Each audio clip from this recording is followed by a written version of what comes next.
আমার স্নেহের শিক্ষার্থীরা, আমরা সুফিয়া কামাল কর্তৃক রচিত সাম্য কবিতাটি নিয়ে আলোচনা করছিলাম। গত ক্লাসে আমরা সুফিয়া কামাল সম্পর্কে সাম্য কবিতার পাঠ বিশ্লেষণের জায়গাকে সহজ করার প্রক্রিয়ার মধ্যে বেশ কিছু ছবি আমরা দেখার চেষ্টা করেছিলাম এবং সাম্য কবিতার মধ্যে মূলত আমাদের বাংলাদেশের নারী জাগরণের অগ্রদূতদের মধ্যে অন্যতম সুফিয়া কামাল, আমাদের নারীবাদী লেখিকা, তিনি কেন শিক্ষার্থীদের ভেতরে সাম্য একতার বীজটি বপন করতে আগ্রহী সে বিষয় নিয়ে আলোচনা করেছিলাম। আজকে আমাদের শব্দার্থ এবং পাঠ বিশ্লেষণে অর্থাৎ সরাসরি কবিতা আলোচনা করবার কথা ছিল, তারই ধারাবাহিকতায় আমি আজকে সাম্য কবিতার কিছু শব্দার্থ নিয়ে আলোচনা করব।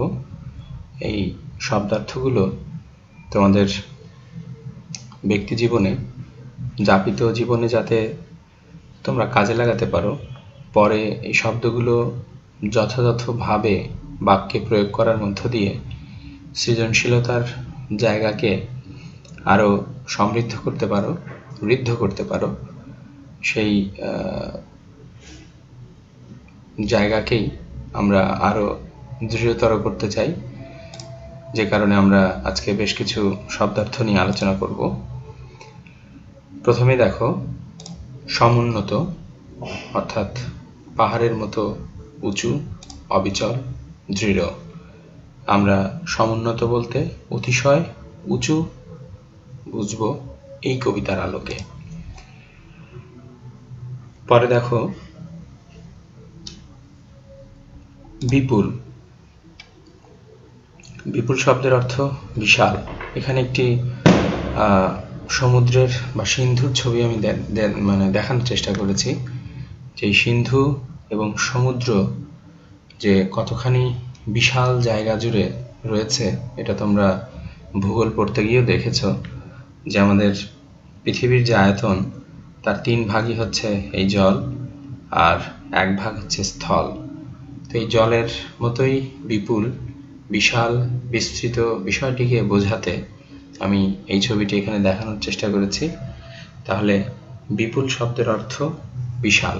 যদিও আমরা এই কবিতায় বিপুলা পৃথিবী নামে একটি শব্দ পাব, যে শব্দটি আমাদের এমেরিটাস অধ্যাপক, আমার শ্রদ্ধেয় শিক্ষক আনিসুজ্জামান স্যারও তার গ্রন্থের শিরোনামে ব্যবহার করেছিলেন, যিনি এবছরই প্রয়াত হয়েছেন। তিনি এই বিপুলা পৃথিবী শব্দটি ব্যবহার করেছিলেন। আমরা সুফিয়া কামালের কবিতাতেও দেখছি যে পৃথিবীকে বিশাল, এর আকার যে কতটা বিস্তৃত হতে পারে, এই বিষয়টি বোঝাতে গিয়ে তার এই সাম্য কবিতায় তিনি পৃথিবীকে বিপুলা পৃথিবী বলে সম্বোধন করেছেন। আমরা আর একটি শব্দ পাচ্ছি, প্রসারিত। তোমরা জানো যে প্রসারিত শব্দটি হচ্ছে যার বিস্তার অনেক, বা বিস্তৃত হয়েছে এমন, বা বিস্তার লাভ করেছে এরকম বুঝি। আবার প্রসারিত বলতে বুঝি কোনো জিনিসকে টেনে যখন প্রসারিত করা হয় বা লম্বা করা হয়, যেটাকে আমরা ইলাস্টিসিটি বলি, এর স্থিতি স্থাপকতা আর কি, কতটা টেনে বলানো যায়, লম্বা করা যায়। এই প্রসারিত অবস্থা হচ্ছে বিস্তৃত লাভ করা। এখানে একটি ছবি দেখো, যে ছবির উৎস যদি তুমি গাছ ধরো আর সামনে যদি তাকাও, দেখো দিগন্ত বিস্তৃত প্রসারিত একটি বিশাল মাঠ আমরা সামনে দেখতে পাচ্ছি। তাহলে প্রসারিত শব্দের অর্থ হচ্ছে বিস্তার লাভ করছে, বিস্তৃত অংশ জুড়ে আছে, এরকম আমরা এই কবিতায় বুঝতে পারবো। পরের পেজে আমরা যাই। আমরা পরের পেজে যে শব্দটি দেখছি সেটি হচ্ছে মহীয়ান। আমরা মহিয়ান শব্দের অর্থ যেটা জানি যে মহান বা সুমহান অর্থে, এখানে যে ছবিটি দেয়া হয়েছে সেখানে আল্লাহর বরত্ব বা আল্লাহ যে মহান, এই মহান বিষয়টি বোঝাতে আমি ছবিটি দিয়েছি। সুমহান অর্থটি মূলত এই মহিয়ান শব্দেরই একটি প্রতিশব্দ। আমরা কেতন এই শব্দটি গত লেকচারে আমি ব্যবহার করেছিলাম যে আমরা যদি সম্প্রীতিময় বন্ধন তৈরির মধ্য দিয়ে প্রত্যেকটা মানুষের মধ্যে সম্প্রীতিময় বন্ধন তৈরি করতে পারি, তো এই সম্প্রীতিময় বন্ধনের মধ্য দিয়ে আমরা একটি কেতন পুরো পৃথিবীতে, একটি ঝান্ডা পুরো পৃথিবীতে উড়িয়ে দিতে পারবো, প্রদর্শিত করতে পারবো। সেটি হচ্ছে বিজয় কেতন বা বিজয়ের পতাকা। অর্থাৎ মানুষ এই বিজয়ের পতাকা পৃথিবীময় বিস্তার করে দিতে পারবে যদি আমরা সম্প্রীতিময় সাম্যের পরিবেশ তৈরি করতে পারি। এই কেতন শব্দের অর্থ পতাকা। আমি আমাদের প্রিয় মাতৃভূমি বাংলাদেশের পতাকা এখানে দেওয়ার চেষ্টা করেছি। আর একটি শব্দ আছে সিন্ধু। সিন্ধু শব্দের অর্থ তোমরাই জানো, সবাই জানো। সিন্ধু শব্দের অর্থ সাগর বা সমুদ্র। সমুদ্রের বিশালতা আমাদেরকে আকৃষ্ট করে, সবাইকে আকৃষ্ট করে। এই সিন্ধু শব্দের অর্থ মূলত সমুদ্র বা সাগর। পরের পেজে আমরা আরো দুটো শব্দার্থ নিয়ে আলোচনা করব। দেখো, শতক। এই যে শত শত শিক্ষার্থীর যে মুষ্টিবদ্ধ হাত ঊর্ধ্বমুখী হয়েছে, এই শতক শব্দের অর্থ হচ্ছে 100। এখানে আসলে 100 একটি সংখ্যা মাত্র, কিন্তু এই সংখ্যার মধ্য দিয়ে একটি সিম্বলিক টার্ম ব্যবহার করা হয়েছে, অর্থাৎ একটি কৌশলগত দিকও এখানে উন্মোচিত হয়েছে। অর্থাৎ কবি এই কবিতার মধ্যে দেখানোর চেষ্টা করেছেন যে শতেকের সাথে শতেক হস্ত, অর্থাৎ 100 মুষ্টিবদ্ধ হাতের সঙ্গে 100 আরো মুষ্টিবদ্ধ হাত যখন সংগঠিত হয়, তখন যে সাম্য, যে সম্প্রীতিময় বন্ধন তৈরি হয়, সেই সম্প্রীতিময় বন্ধন অনেক কিছুই করতে সক্ষম। আসলে এখানে শতক বা 100 একটি সংখ্যা মাত্র। আসলে এটি পুরো জাতি গোষ্ঠীর ঐক্যবদ্ধ হওয়ার একটি সূত্র হিসেবে আমাদের সুফিয়া কামাল দেখানোর চেষ্টা করেছেন। আর শেষ যে শব্দার্থটি আছে সেটি হচ্ছে দীপ্তিমান। দীপ্তিমান শব্দের অর্থ তোমরা অবশ্যই বুঝতে পারছো, জানো, আমি জানি যে দীপ্তিমান শব্দের অর্থ কি উজ্জ্বল বা উজ্জ্বল বা অতুজ্জ্বল বা খুব চকচক করছে এরকম কিছু বোঝায়। তো দীপ্তিমান শব্দের অর্থ হচ্ছে উজ্জ্বল। আমরা শব্দার্থের বিষয়গুলো দেখার চেষ্টা করলাম। আমি আশা করব শব্দার্থগুলো তোমরা অবশ্যই আত্মস্থ করবে। শব্দার্থের প্রতি অধিক মনোনিবেশ অবশ্যই আবশ্যক, কেননা শব্দার্থের মধ্য দিয়েই, অর্থাৎ শব্দের মধ্য দিয়েই একটি বাক্যের মূল গাঁথনি তৈরি হয়, একটি যথার্থ বাক্য তৈরি হয়, এবং সেই বাক্য তোমার ভেতরের চিত্রকে, তোমার ভেতরের সৃজনশীলতাকে প্রকাশিত করে। সেজন্যই অপরিচিত অজানা শব্দগুলোকে তোমরা অবশ্যই আত্মস্থ করার চেষ্টা করবে, মুখস্থ নয়। বুঝে এর প্রায়োগিক দিককে প্রয়োগ করার মধ্য দিয়ে শব্দ শেখার চেষ্টা করবে। তবেই আশা করছি যে এই শব্দগুলোকে তোমরা বাক্যে যথাযথভাবে প্রয়োগ করতে সক্ষম হবে। আমরা আজকে সাম্য কবিতার পাঠ বিশ্লেষণে যাব সরাসরি। পাঠ বিশ্লেষণে যাবার পূর্বে আমি পুরো কবিতাটাকে একবার দেখিয়ে নিতে চাই, যে তোমাদের দুঃখিত, পুরো কবিতার একটি চিত্র আমি এখানে দেখিয়েছি। দেখো, পুরো কবিতাটাই এখানে আমি দিয়েছি শতকের সাথে শতেক হস্ত মিলায় একত্রিত। এই যে তোমাদের বইতে যে কবিতাটা আছে, সেই কবিতাটা পুরোটাই আমি এখানে দিয়েছি তোমাদের সুবিধার জন্য। এরপর আমরা ভেঙে ভেঙে আলোচনা করার চেষ্টা করব। দেখো, এই ছবিগুলো তোমরা আগেও দেখেছো, হয়তো একটু ভিন্ন রূপে আমি আবারও দিয়েছি। দেখো যে সবাই যেন শপথ গ্রহণ করছে প্রথম ছবিতে। দ্বিতীয় ছবিতে পুরো বাংলাদেশের একটি চিত্র, সাম্য এবং একতা, সম্প্রীতিময় বন্ধনের একটি চিত্র আমরা দেখতে পাচ্ছি।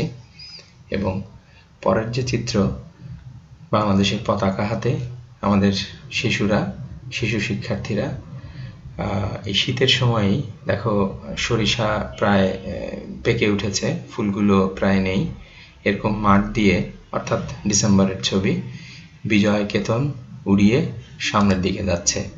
এই বিজয় কেতন উড়ানোর যে আনন্দ সে সময় আমাদের প্রত্যেক জাতিগোষ্ঠীর মধ্যে ছিল, আমাদের বাংলাদেশের মানুষের, অর্থাৎ প্রত্যেকটি বাঙালির মধ্যে যে আনন্দের একটা হিল্লোল বয়ে গিয়েছিল, তার পেছনে কিন্তু এই হাতের শপথ, পুরো জাতিগোষ্ঠী এভাবে মুষ্টিবদ্ধ হাত নিয়ে একত্রিতভাবে সাম্য প্রতিষ্ঠার মধ্য দিয়েই কিন্তু তারা এই বিজয়টা উদযাপন করতে পেরেছিল।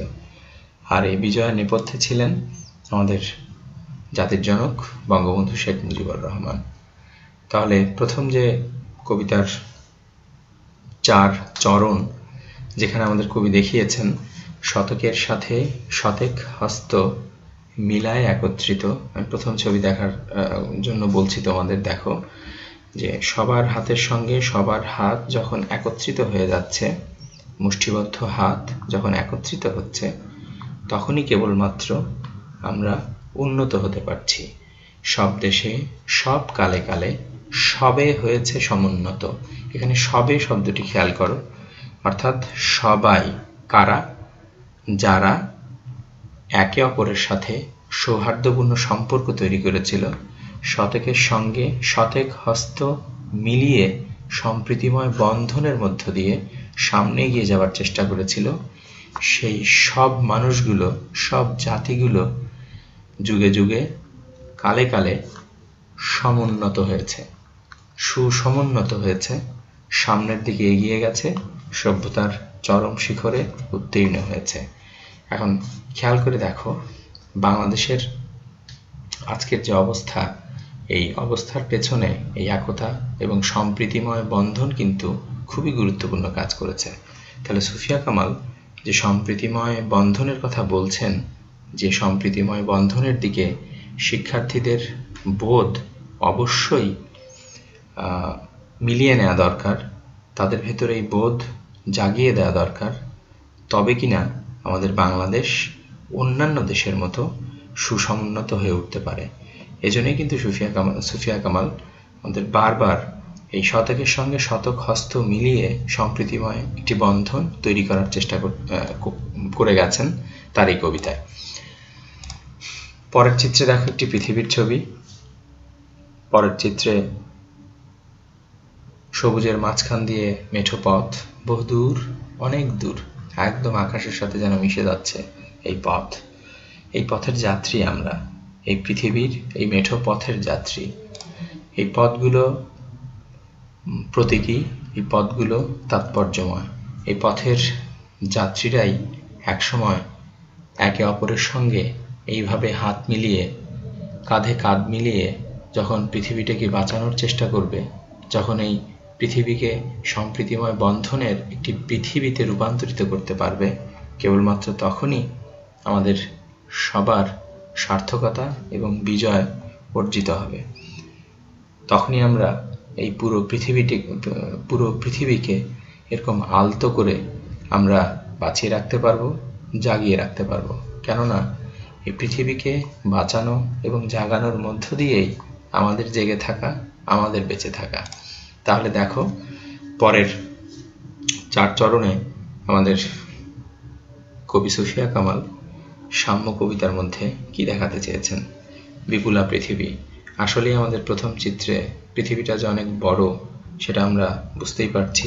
পৃথিবীর এই গোলাকৃতি বা আপেলের আকৃতির যাই বলি, এই গোলাকৃতির বিপুলা যে পৃথিবী, এই পৃথিবীর প্রসারিত যে পথ, এই পথের যে যাত্রী আমরা সবাই এই মানবকুল, এই যাত্রীরা প্রত্যেকে যদি কর্মের মধ্য দিয়ে সামনের দিকে এগিয়ে যায়, তবে পৃথিবীটা স্বপ্নের পৃথিবীতে রূপান্তরিত হতে পারে।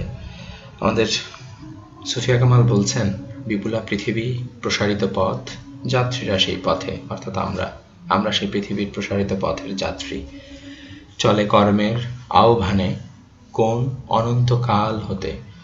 পৃথিবী যেদিন থেকে সৃষ্টি হয়েছে, যেদিন থেকে মানুষ সৃষ্টি হয়েছে, মানুষের পৃথিবীতে এসেছে, সেই দিন থেকেই প্রত্যেকটি মানুষকেই এই পৃথিবী এবং পৃথিবীর কর্মক্ষেত্র আহ্বান করছে, তুমি কাজ করো, তুমি পৃথিবীকে তোমার বাসযোগ্য করে তোলো।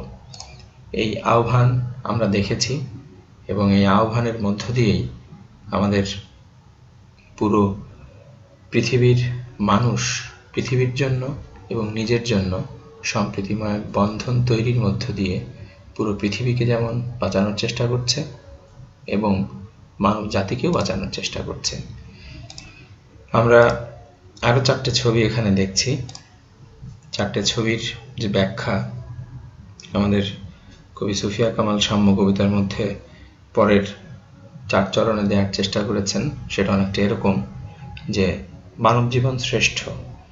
এই যে দেখো, বিভিন্ন জাতি গোষ্ঠীর মানুষ একত্রিত হয়েছে, এই যে নারী শ্রমিকেরা ইট ভাঙছে, আমাদের বৃদ্ধ গ্রামীণ জনগোষ্ঠী, আমাদের কৃষক ভাইয়েরা যে কষ্ট করে সোনার ফসল ধান মাঠে ফলাচ্ছে, এই মানব জীবন শ্রেষ্ঠ। কেননা এই মানব জীবনকে শত কঠিন কঠোর পদক্ষেপের মধ্য দিয়ে সামনে এগিয়ে যেতে হয়, কর্মের মধ্য দিয়ে মহীয়ান হওয়ার চেষ্টায় সর্বদা নিবেদিত থাকতে হয়, সংগ্রামে সাহসে আর প্রজ্ঞায় আলোকে দীপ্তিমান হতে হয়, শিক্ষা গ্রহণের মধ্য দিয়ে সামনে এগিয়ে যাওয়ার চেষ্টা করতে হয়, শিক্ষার আলোয় আলোকিত হতে হয়। এই কারণেই মানব জীবন শ্রেষ্ঠ। বলা হয়নি এজন্যই যে পাখির জীবন শ্রেষ্ঠ, কেননা পাখি পৃথিবীর জন্য যে কোনো অবদান রাখে না তা না, কেননা আমরা ইকোসিস্টেমে দেখেছি, বাস্তু সংস্থানে দেখেছি যে পাখিও পৃথিবীর জন্য অবদান রাখছে, আমাদের মানুষকে টিকিয়ে রাখার জন্য অবদান রাখছে। এই যে ফসলে পোকামাকড় হচ্ছে, ক্ষতিকর পোকামাকড় ফসল খেয়ে নষ্ট করছে, ফসলে নানা ধরনের রোগ ব্যাধি তৈরি করে দিচ্ছে, এই ক্ষতিকর পতঙ্গ কিন্তু পাখি খেয়ে আমাদের ফসলকে রক্ষা করছে। কিন্তু তারপরেও মানব জীবনকে শ্রেষ্ঠ বলা হয়েছে এই জন্যই, তাকে কঠোর পরিশ্রমের মধ্য দিয়ে এই পৃথিবীকে যেমন বাঁচিয়ে রাখতে হয়, সমতা এবং সাম্যের মধ্য দিয়ে সংগ্রাম সাহস আর প্রজ্ঞার মধ্য দিয়ে যেমন আলোকে দীপ্তিমান হতে হয়, তেমনি এই পৃথিবীর আর কোনো প্রাণী বা জীবের এমনটি হতে হয় না। আর মানুষকে যে বিচার বুদ্ধি দেওয়া হয়েছে, বিচার বুদ্ধির যে ক্ষমতা দেওয়া হয়েছে, সেটা অন্য কোনো প্রাণীকে দেওয়া হয়নি। সেজন্যই বলা হচ্ছে মানব জীবন শ্রেষ্ঠ। মানব জীবনে কঠোরতা আছে, মানব জীবনে কর্ম আছে, কর্মের মধ্য দিয়ে মানুষ মহান হয়ে ওঠে, সুমহান হয়ে ওঠে, মহীয়ান হয়ে ওঠে। তার সঙ্গে সংগ্রাম সাহস এবং প্রজ্ঞা, যাকে আমরা বলছি জ্ঞান, এই জ্ঞানের মধ্য দিয়ে আলোকে দীপ্তিমান হতে হয়।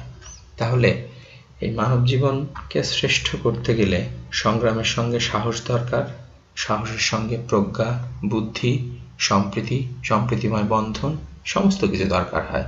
তাহলে এগুলো ছাড়া আমাদের সাম্য প্রতিষ্ঠা সম্ভব নয়। এই বিষয়টি আমাদের কবি সুফিয়া কামাল সাম্য কবিতার মধ্যে দেখানোর চেষ্টা করেছেন। পরের যে চরণগুলো, আমরা যে 4টি চরণের মধ্য দিয়ে আজকের এই কবিতাটিকে পরিসমাপ্ত করব, কবিতার ইতিতে গিয়ে উপনীত হব, সেই 4টি চরণের মধ্যে প্রথম যে চরণটি আছে, পায়ের তলায় মাটিতে আকাশে, সম্মুখে সিন্ধু জলে, বিজয় কেতন উড়ায়ে মানুষ চলিয়াছে দলে দলে।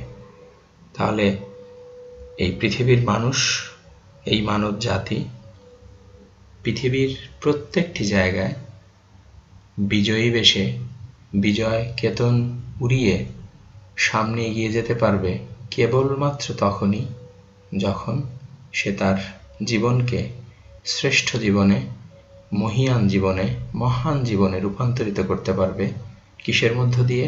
আমরা আগেই দেখেছি, সাহস, সংগ্রাম, শক্তি, প্রজ্ঞার মধ্য দিয়ে, জ্ঞান, আলোর মধ্য দিয়ে। এই জ্ঞান, আলো, প্রজ্ঞা, সাম্য, সমতা, একতা, ঐক্যবদ্ধ এবং সামাজিক, পারিবারিক এবং বৈশ্বিক সম্প্রীতির মধ্য দিয়েই কেবলমাত্র মানুষ পৃথিবীর বুকে, পৃথিবীর মাটিতে, পৃথিবীর আকাশে, পৃথিবীর মহান বিশাল বিপুল যে সিন্ধু রয়েছে, সেই সিন্ধুর জলে সমস্ত জায়গায় তারা বিজয় লাভ করতে পারবে এবং বিজয় কেতন উড়িয়ে সামনের দিকে অগ্রসর হতে পারবে। তাহলে শিক্ষার্থীরা, আমরা বুঝতেই পারছি যে আমরা যদি এই শতকের সাথে শতক হস্ত মিলিয়ে একত্রিত হয়ে সম্প্রীতিময় এক বন্ধন তৈরি করতে পারি, তবে অবশ্যই আমরা মহীয়ান হব। অনন্তকাল হতে যে কাজ, যে কর্ম আমাদের আহ্বান করছে জীবনকে শ্রেষ্ঠ হিসেবে রূপান্তরিত করার জন্য, সেই কাজের আহ্বানে সাড়া দিয়ে আমরা সম্প্রীতিময় বন্ধন তৈরি করে জীবনকে শ্রেষ্ঠ থেকে শ্রেষ্ঠতর পর্যায়ের দিকে নিয়ে যেতে সক্ষম হব এবং তারই মধ্য দিয়ে আমরা এই পৃথিবীকে যেমন বাসযোগ্য করে তুলতে পারব, ঠিক তেমনি সাম্য প্রতিষ্ঠার মধ্য দিয়ে আমরা মানব গোষ্ঠী পুরো পৃথিবীতে বিজয় কেতন উড়িয়ে সম্মুখ পানে ধাবিত হতে পারব। আমরা কবিতার একেবারে শেষে চলে এসেছি এবং কবিতাটা আমরা শেষও করলাম। বাড়ির কাজে আমি আজকে কোনো কাজ দিতে চাইছি না, কেননা তোমাদের এখন অ্যাসাইনমেন্ট চলছে। কিন্তু আমি আশা করব আজকে যে কবিতাটা নিয়ে আলোচনা করলাম এবং পূর্ববর্তী ক্লাসে এই কবিতার শিরোনাম নিয়ে যে আলোচনাটা করেছি সেটি খুব ভালোভাবে আত্মস্থ করার চেষ্টা করো, কেননা কবিতাটা খুবই গুরুত্বপূর্ণ এবং সুফিয়া কামাল একজন গুরুত্বপূর্ণ সাহিত্যিক আমাদের বাংলাদেশের প্রেক্ষাপটে। তো আজকে আমি অনলাইন ক্লাসের এখানে সমাপ্তি ঘোষণা করছি। সবাইকে ধন্যবাদ। সবাই ভালো থেকো, সুস্থ থেকো।